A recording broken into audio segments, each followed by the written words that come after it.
part 2 is you shouldn't have too much trouble with this one, as long as you did all right a couple modules ago. I think it was maybe even only 1 or 2 modules when we talked about note receivables. Yeah, it's actually just last week's modules. When we talked about note receivables, we were earning money when we made a loan. Well, this time we're going to do it just the opposite. We're going to be asking for a loan, getting money, and then having to pay it back. Pay back not only the loan, the note, but also pay back interest. So what the book is mainly going to focus on is doing it just like we did in our 2 chapters ago. We're going to pay off a lump sum, but as we go along, we're going to make a year-end adjusting entry to show how much interest was earned at the end of the year, like usually at the end of December. And then finally, we're going to go through and show what the journal entry looks like to pay off the loan. All right, so here's my example. October 1, we received a loan from Bank One. It was an 8% loan, and it's due in 9 months, so due by the end of June. We're going to prepare the, oops, misspelled there. We're going to prepare the initial loan. It froze up. Prepare the initial loan, the year-end adjustment, the adjusting entry to calculate interest, and then we're going to pay off the note. All right, so our initial journal entry to get the loan going is really simple. Just ask yourself, what are you getting? We're getting cash, $4 grand. How are we getting it? Well, we're getting it on a note that we have to pay back. So our credit is a note payable for $4,000. Very simple. Now comes December 31, we need to make the year-end adjustment. And we're going to do that the exact same way that we figured our interest revenue before. We're going to use the PRT formula, principal times rate times time, and time is always in years.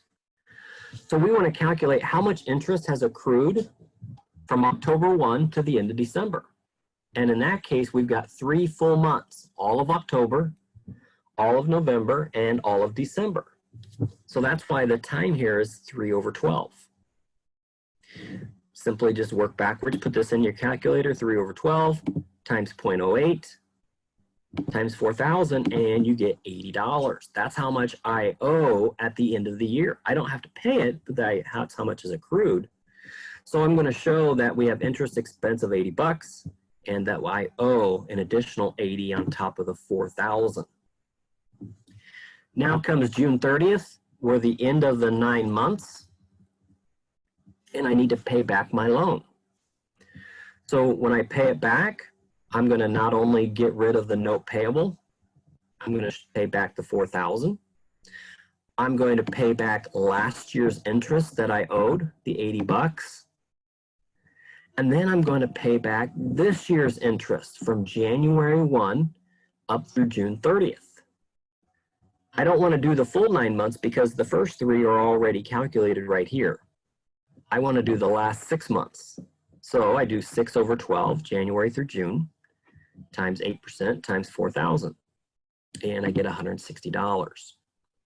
So when I make a check, I'm going to have to add up all of these, write a check then for $4,240. So that's what a loan looks like when you only make one final payment. However, that's not necessarily the most common method.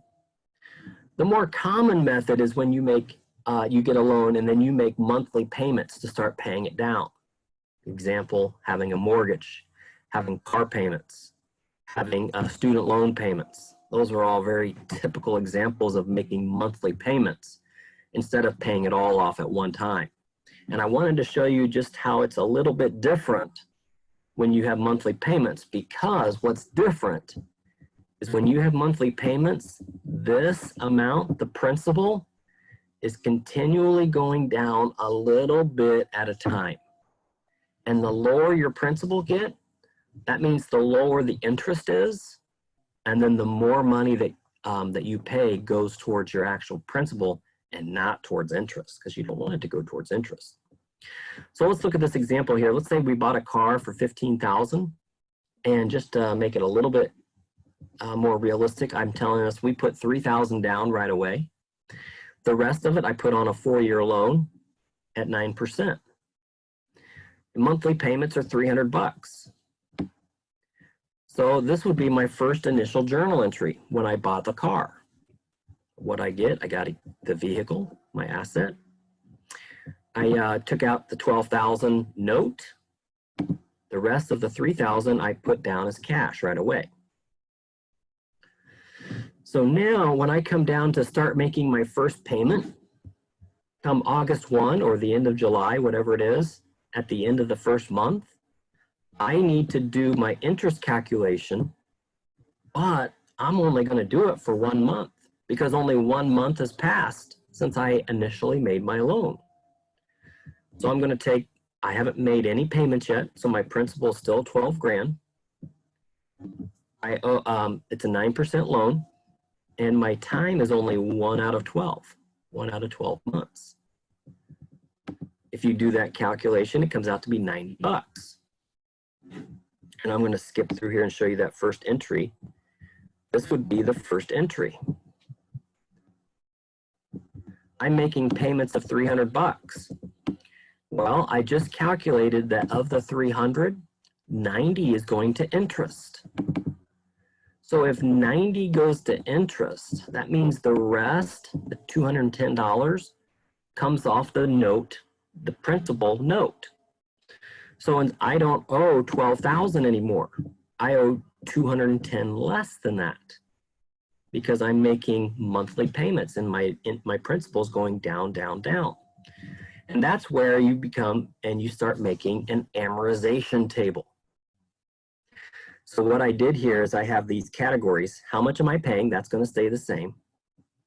How much of those payments go to interest? What's left? That's what goes to the note. And then what's the value of my note? How much do I still owe? So day one, when I took out the loan, I owe $12,000. Now, the first payment that I made at the end of July, made $300, and I calculated the 90.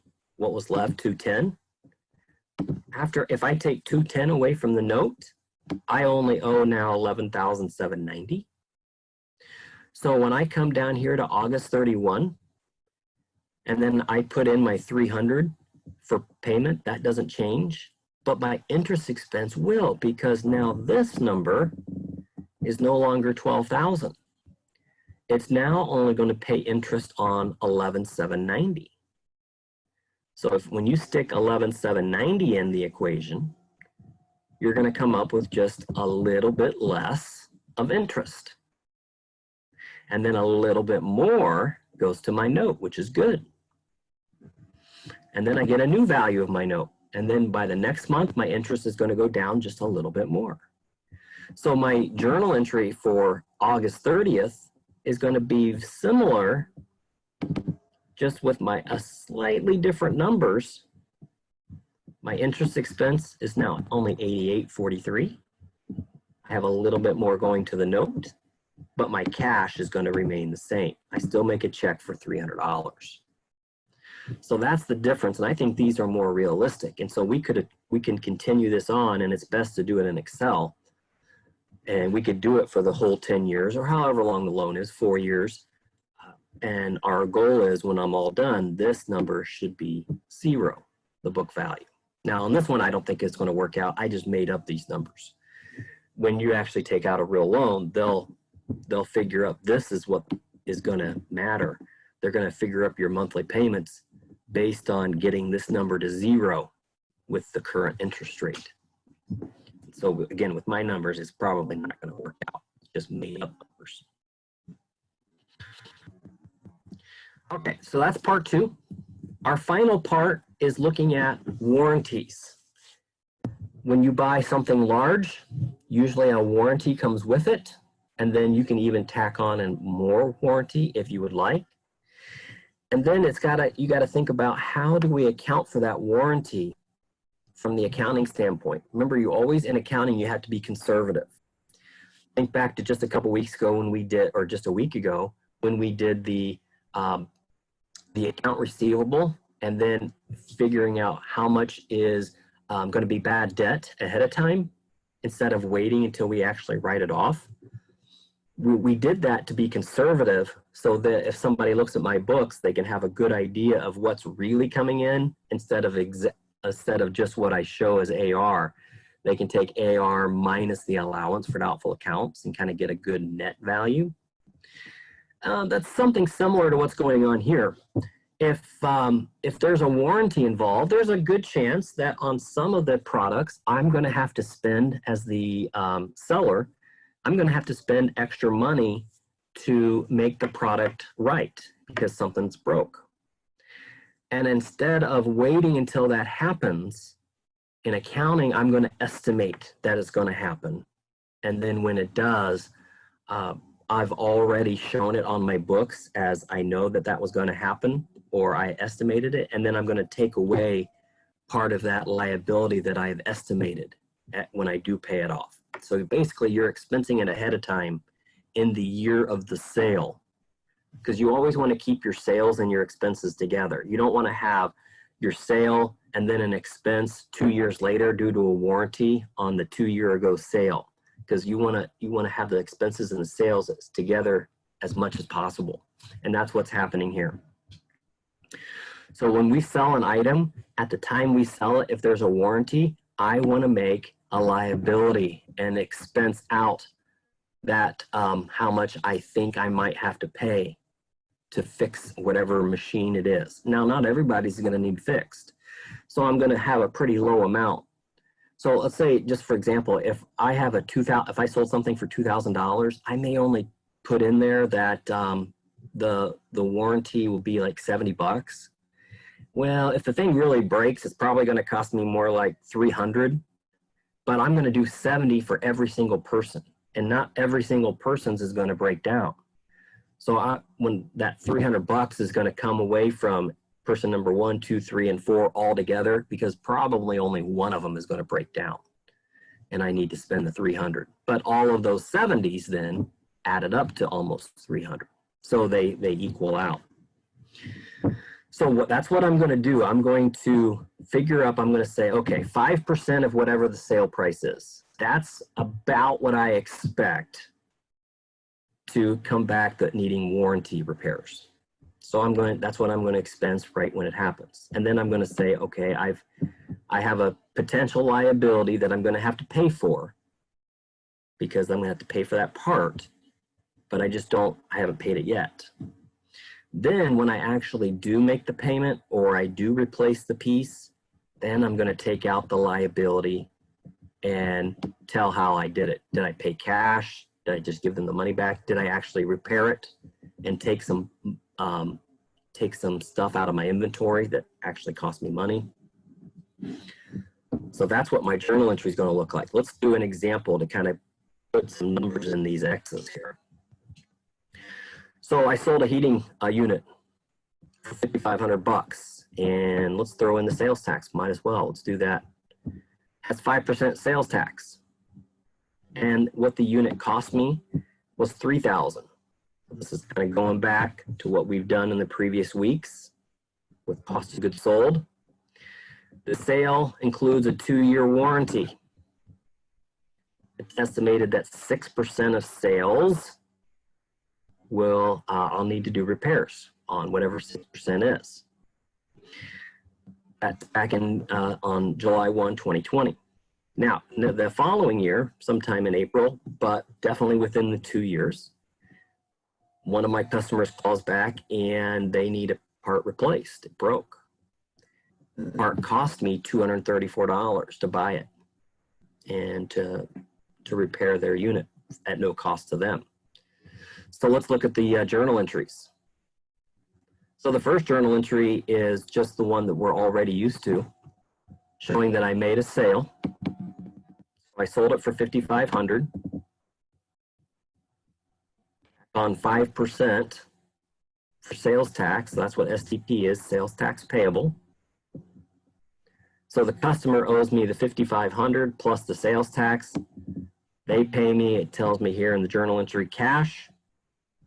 So I get the cash for us for $57.75. Now there's always two journal entries, just like with payroll. I got to show the sale, and then I got to show the cost to me, the merchandise leaving my store. So cost of goods sold, and I told us in the problem it was $3,000. Get rid of my inventory for $3,000. Now the new part, I need to go ahead and do the estimate of the warranty.